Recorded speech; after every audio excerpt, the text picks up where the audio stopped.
Today we discuss about the analysis of indeterminate structure, that is subject code 18CV52.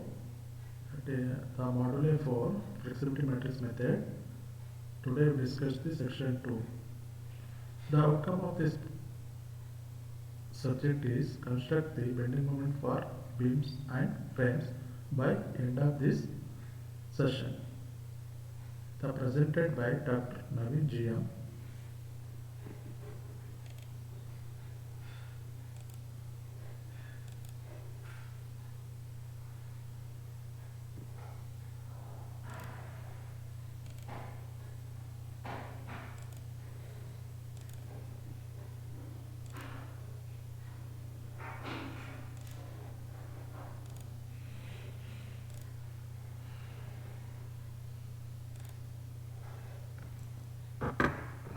These are the content of today's session, that is steps in flexibility matrix method, problems on beams, MCQS, that is multiple choice questions. What are the steps in flexibility matrix method? We already know that flexibility matrix method is the one of the force method in that displacements are known. Only forces will find out on a member. After that final, the moment will be obtained by this method. The following steps to be followed in flexibility matrix method. First one is determine the degrees of statical indeterminacy. What is degree of statical indeterminacy means? We already know that how many unknowns then the equilibrium condition, that we call it as degree of statical indeterminacy. That will be known first. Then choose the redundant forces on a member or support sections. That is, it may be vertical, it may be horizontal, it may be moment on that support. We choose the redundant. Assign the coordinates to the determinant forces direction. First, we assign the coordinate for the redundant forces. What are the chosen in the redundant? Remove the restraint to redundant forces and get basic determined structure. And that we are remove the restraint in the redundant forces, we get the basic determined structure. Then determine the deflections in coordinate directions due to given loading condition in the basic determined structure. If I determine the deflection by conjugate method in this session, then determine the flexibility matrix by assigning the deflection in a symmetric form. Then step 7, apply the compatibility condition. That is very important. That is applying the compatibility equation. That is assign the value of delta. That is capital delta to compute. That is P value. That is redundant forces. The excessive unknown. That means how many unknowns exist in a other than the equilibrium condition. We call it as redundant. Then this small delta we call it as flexibility matrix. We find out by this flexibility matrix by conjugate method in this session. Then capital delta is the displacement or sinking of support. When your sinking of support is given, then only this capital delta exists. Otherwise it will be 0 on that case. Then delta L, that is displacement due to loads. Okay, that is delta L is what is the mean? Deflection due to load. It will be calculated by assigning the coordinate on a system. We already known about that. A system approach is applicable for solving this type of problem. Then finally, knowing the redundant force, okay, that is that P value. That knowing the redundant force, that P value, we compute the member forces. That is moment at A, moment at B, moment at C, moment at D. Like that we can calculate the redundant forces. After that, we compute the member forces by knowing the redundant force. These are the 8 steps will be followed in flexibility matrix method to solve the problems. In that same as your slope deflection method, but first we know the deflection due to loads and flexibility matrix. If you are given the displacement or sinking of support, in that cases we find out the delta, capital delta. We know the p value, that is redundant, that is we call it as excessive unknown, other than the equilibrium equations. What are the other than the excessive unknowns means? That is sigma v, sigma h and sigma m. That are the 3 equilibrium conditions. But in case of beam, there is no horizontal moment, therefore only 2 known equation, that is sigma v and sigma m, that is exist. Okay, those are the unknown we taken. How many unknowns are there? Other than that, what are the forces exist? We call it as redundant forces. Then coming to problems on flexibility matrix method. First, we solve the beam problems, that is analyze the continuous beam shown in figure 1 by flexibility matrix method, and also draw bending moment diagram for this beam shown in a figure beam. What is the beam figure 1 shows means? That is continuous beam. In that A, B, C are the supports. In that A are fixed support, B consists hinge support, and C consists roller support. In that B, we know that there is no horizontal movement exists, only vertical and movement. These are the 2 unknowns exist. There is no horizontal movement. Therefore, the unknown is only vertical and movement. Therefore, how we will solve this problem? And also in that, a span AB of 10 meter and having a flexural rigidity 2I. Then BC, in that span BC, the 4 meter, that is 8 meter span with 150 kilonewton acting at 3 meter from B and 5 meter from C. What is flexural rigidity? That is I value. Okay. Then the beam A carries a 25 kilonewton per meter load, that is uniformly distributed load. Then the span BC consists 150 kilonewton load, point load or concentrated load, whatever it may be. This is the figure 1. The beam consists here. We know how to calculate the fixed end moment for UDL and also for concentric load at different distance. Then coming to the solution of this problem, number of unknowns,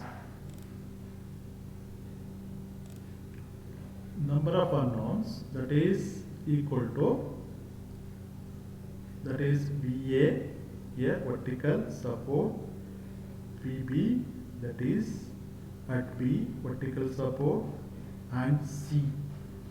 These are the 3 unknowns. Other than that, the moment MA, why? Because this is fixed support, therefore here moment is exist. Therefore totally 4 unknowns are there. Then how to choose a redundant forces? That is the main thing in matrix method of structural analysis. Therefore, available equilibrium conditions, that is equal to how many? Two known equilibrium conditions are there. That is, one is sigma b equal to 0. The summation of all vertical moment equal to 0. The summation moment, that is sigma m is equal to 0. That is all moment at A or B or C equal to 0. These are the some conditions we know. That is, these two are the equilibrium equations exist. Therefore, 4 unknown, available equations are 2. Therefore, 4 minus 2 is 2. Therefore, the above beam is 2 degrees of redundant. Okay, there are two unknowns are there in this beam. Therefore, we first how to choose the redundant forces. That is the steps in flexibility matrix. If you see this node, if there is no sinking of supports, then consider a moment as redundant. Okay, that is sigma A, sigma B, and sigma C. These are three conditions are there. We can choose any one. Okay, then if there is no sinking of supports, then consider reactions are redundant. That is, if you are given a sinking of support at some 10 mm, 20 mm, 5 mm like that, we can consider a reaction as redundant. Otherwise, you take a moment as redundant. But in this problem, there is no sinking of support is given. Therefore, we take an MA and MB as redundant. At support MA and support B, we take it as a redundant. Okay, why? Because there is no sinking of support is given. Therefore, we consider MA and B as a redundant. These are some thumb rule or whatever it may be called as generally assumption. There is no perfect. We can consider your choice reaction as a redundant, no problem. But we can easily solve this problem by considering this node. Okay, therefore we consider here MA and MB as redundant. Then coming to the how to calculate this, how to assign the displacement due to load here. You see this one 25 kilonewton per meter, that is 10 meter, that is 2I. Here 150 kilonewton, that is 3 meter, this is 5 meter, support. This is your parabolic displacement due to loading. How to calculate displacement due to loading means, that is support A and support P. We assume this as simple support, then B and C you taken a simple support. What is the fashion of free bending moment diagram for this UDL? AB is, that is parabola. This is the shape of parabola. Okay. Then what is the shape of the point load, concentrated load for uneven distance means this is shape that is triangular, not similar triangle, only triangular in shape. At this point, what is the height of this triangle and what is the central point of this parabolic condition, we can know. In that, what is how to calculate for UDL, that is WL square by 8, that is W is 25 into L is 10 square divided by 8. We are getting how much that one? 312.5 divided by I means 2EI. You see this one? EI how much is given? 2EI. That is by conjugate beam. Okay, this is the conjugate beams. We can consider this I by knowing this one, this side. That is 312.5 divided by 2I. That is 312.5 divided by 2 gives 156.25 I. Then coming to the BC, for this we can calculate, that is WAB by L. Okay, WAB by L, that is W is 150 into A 3 into 5 divided by 8 gives 281.25, that is conjugate beam, that is divided by EI. Okay, this is your height. This is the height of this one. This is the height of this one. Then calculate the delta 1L for parabola, delta 2L at support B. Then how to calculate delta 1L, that is half into, that is triangular. Okay, half of that portion. Okay, here this parabola you consider 2 by 3 into 10 is the length L into height of this parabola is 156.25, that is by EI.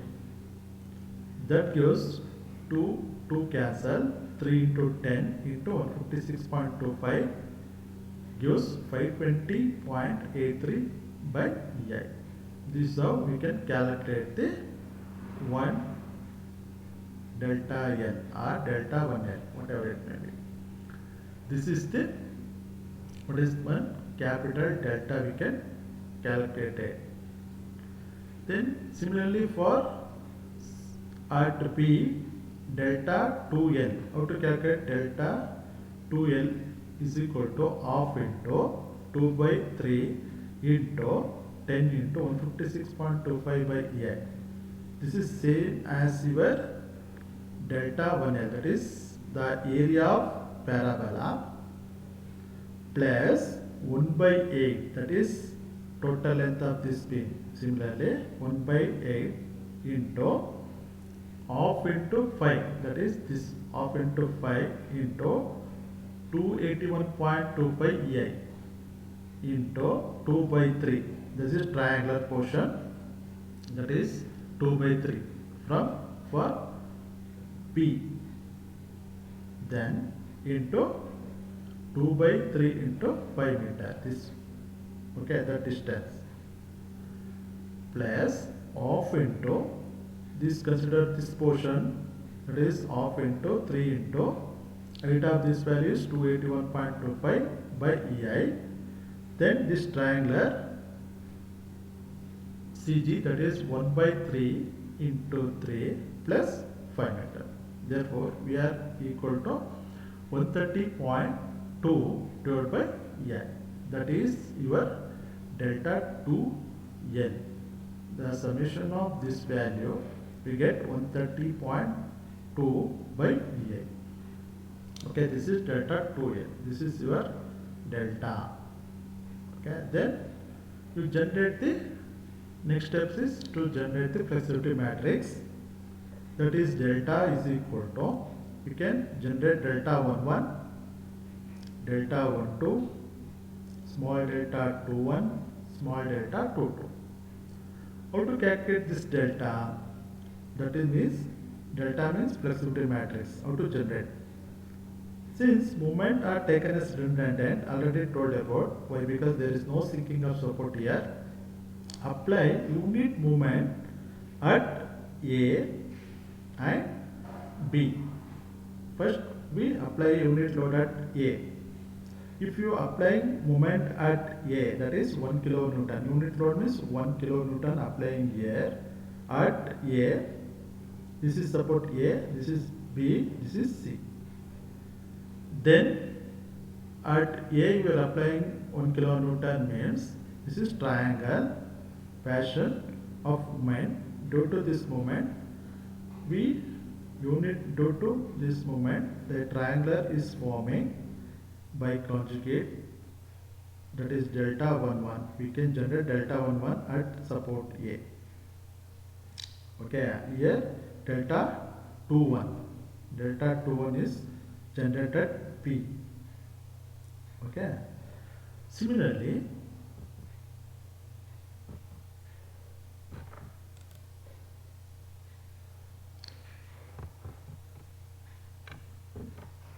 we are applying the delta, the unit moment at B. We generate a triangular form like this fashion by conjugate.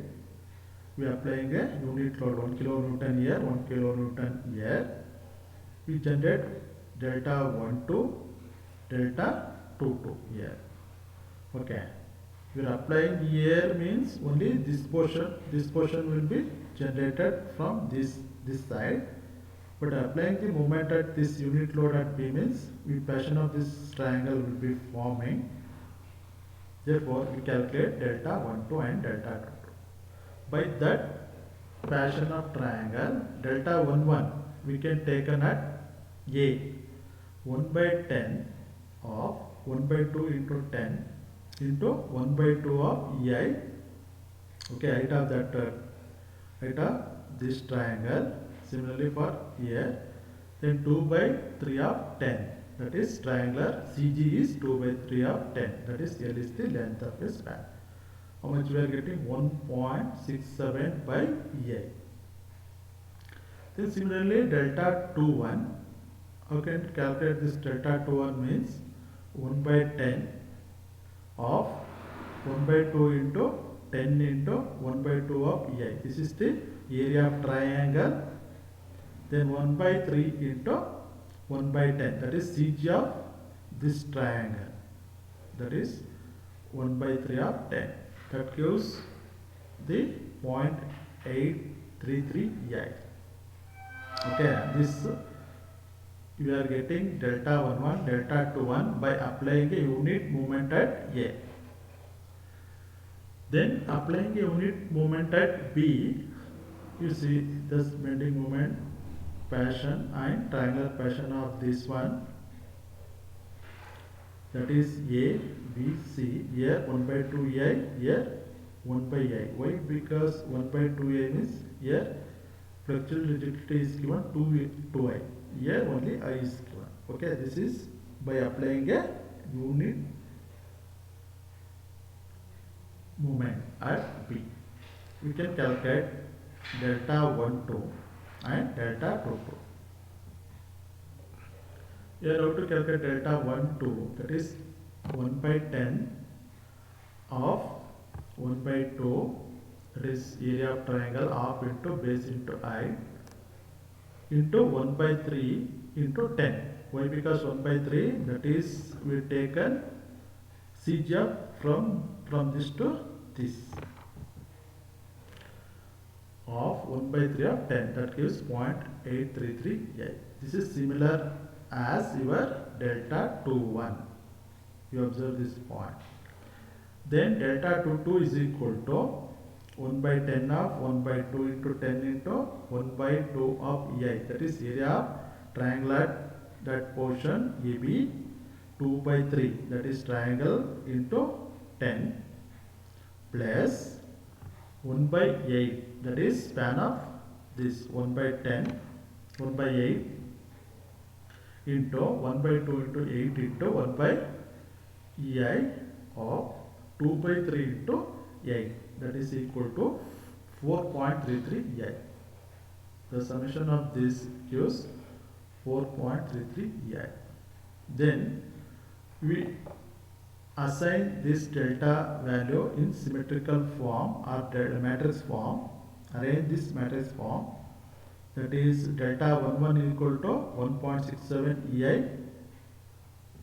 You observe this one. Delta 11 is 1.67 EI. Then delta 12, you see this one, delta 12 0.833 EI.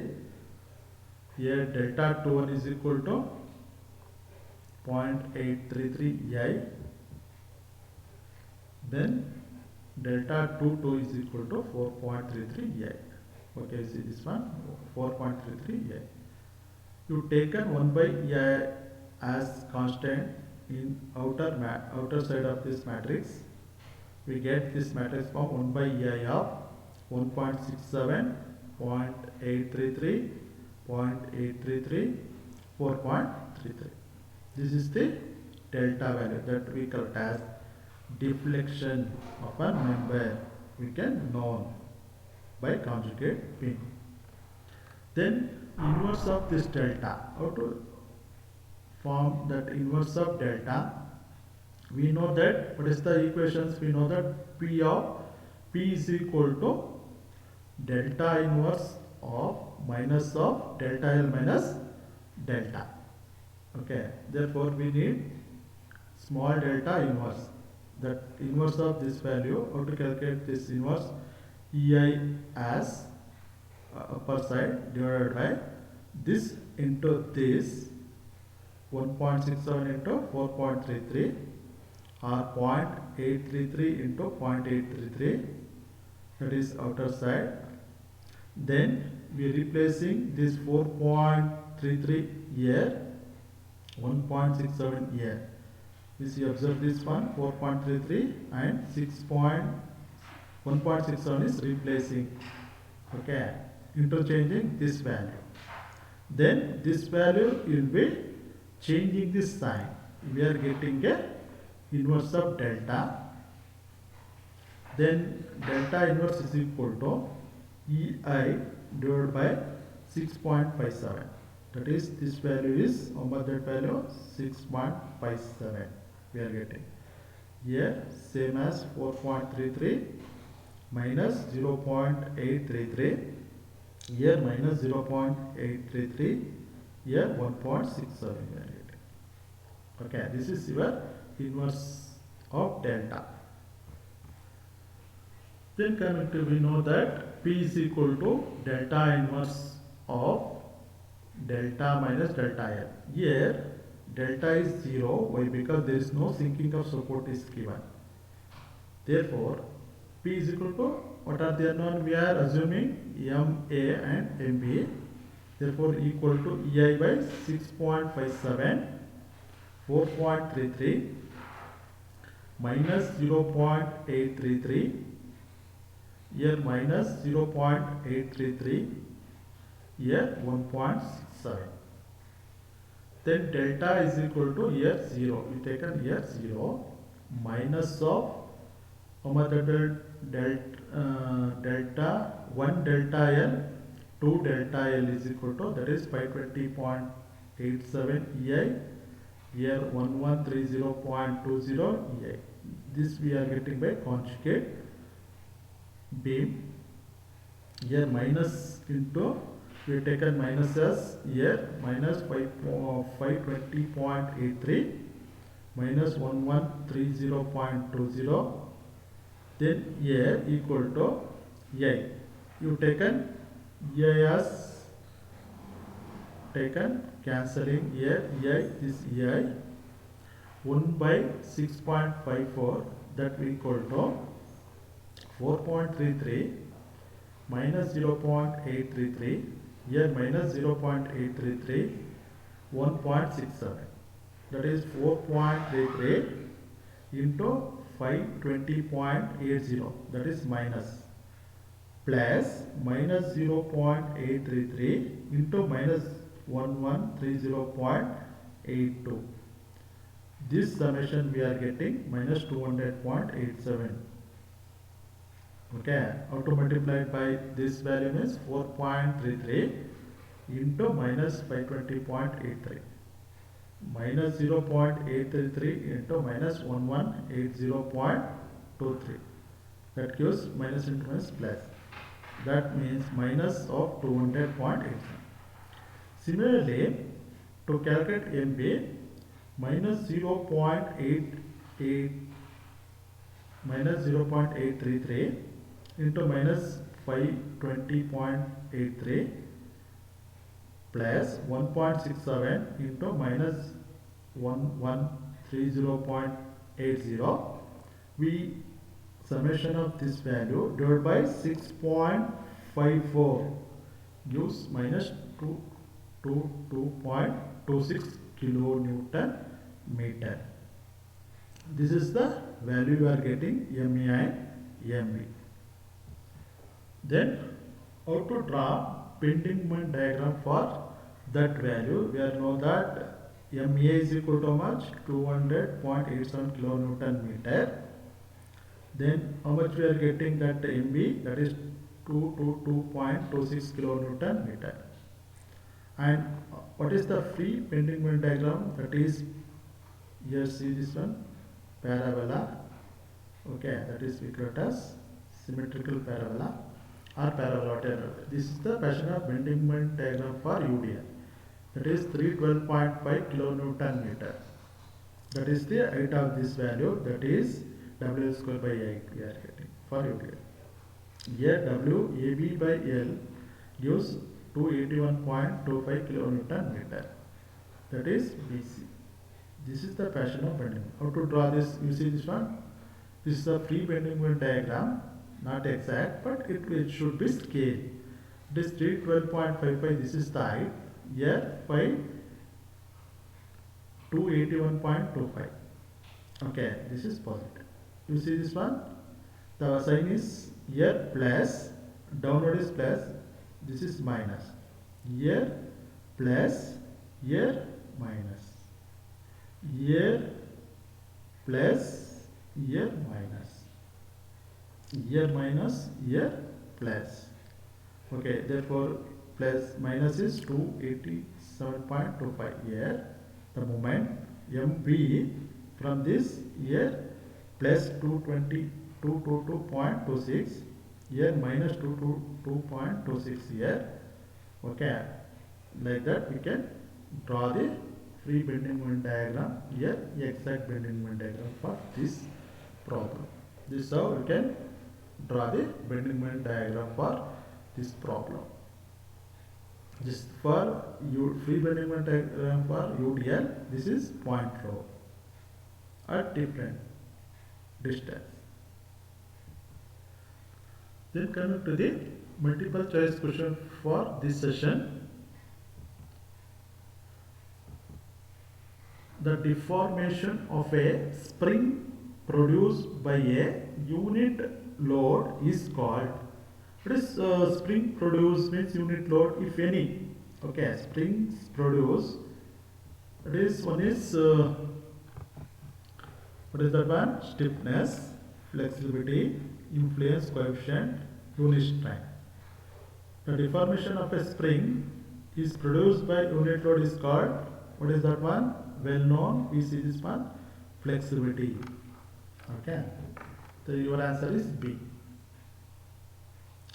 Then coming to the second question, let's select the correct statement here. What is the first statement? Flexibility matrix is square matrix method. The B statement is stiffness matrix is square matrix method.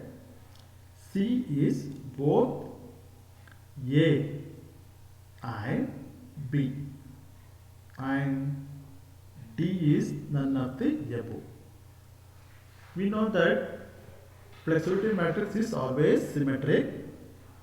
Okay, and also stiffness matrix method is square matrix also. Okay, symmetrical. Therefore, your answer is both A and B. Okay. Therefore, your answer is C.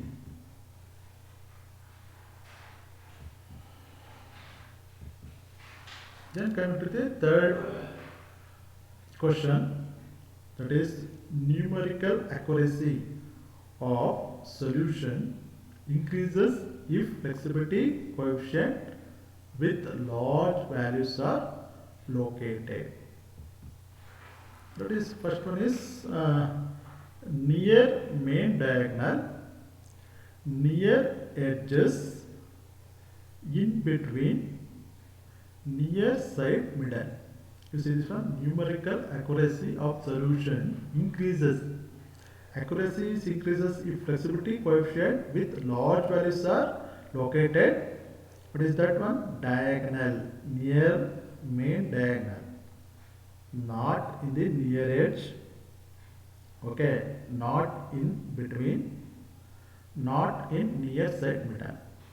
Okay, if your main diagonal is nearer to this flexibility, therefore your answer is A, that is near main diagonal.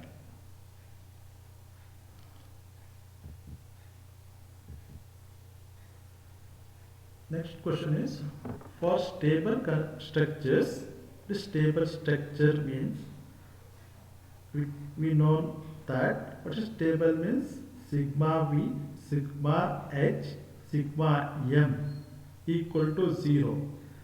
That structure we call it as stable structure. One of the most important properties of flexibility and stiffness is that elements on the main diagonal. What is that one? For stability structure, stable structure. One of the most important property of flexibility and stiffness is that elements on the main diagonals. First question of a stiffness matrix is positive, of a stiffness matrix is negative, of a flexibility matrix is positive, of flexibility matrix is negative. What is the correct answer? Okay. What is stiffness is positive, stiffness is negative, flexibility matrix is positive, flexibility matrix is negative. What is your correct answer? You see, correct answer is A. That is 1 and 3. That is stiffness and flexibility is positive always. Here B, that is stiffness matrix and flexibility is negative.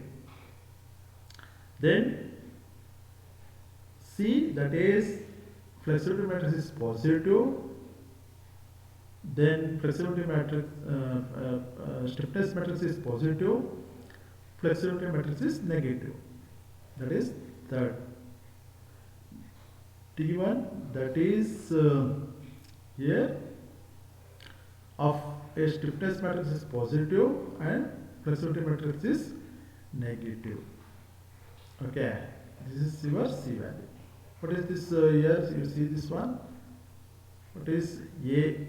That is 1 and 3. That is stiffness matrices and flexibility matrix always positive. This is your right answer. You see this one?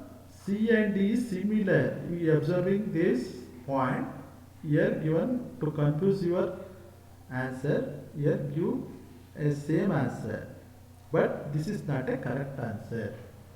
Okay, therefore 1 and 3, that is statement 1 is correct. Stiffness matrix and flexibility matrix is positive. Then coming to the next and last multiple choice question, that is indeterminate analysis of a antisymmetrically loaded structure is difficult from that of non-symmetrical one. Okay, what is see this one? Indeterminate analysis of a antisymmetrical loaded structure is difficult from that of non-symmetrical one. The statement whether the above statement is true or false. That is true or false. What is your answer? You can guess anything. What is this one? Indeterminate analysis of antisymmetrical loaded structure is difficult from that of non-symmetrical one. Your answer is false. Okay, better. Antisymmetrical better than the non-symmetrical one. To analyze in indeterminate structure analysis of a member. Therefore, the statement is false. 100%. Then coming to these are the some references we are refer for preparing this material. Okay. Then thank you for listening this topic and the session 2.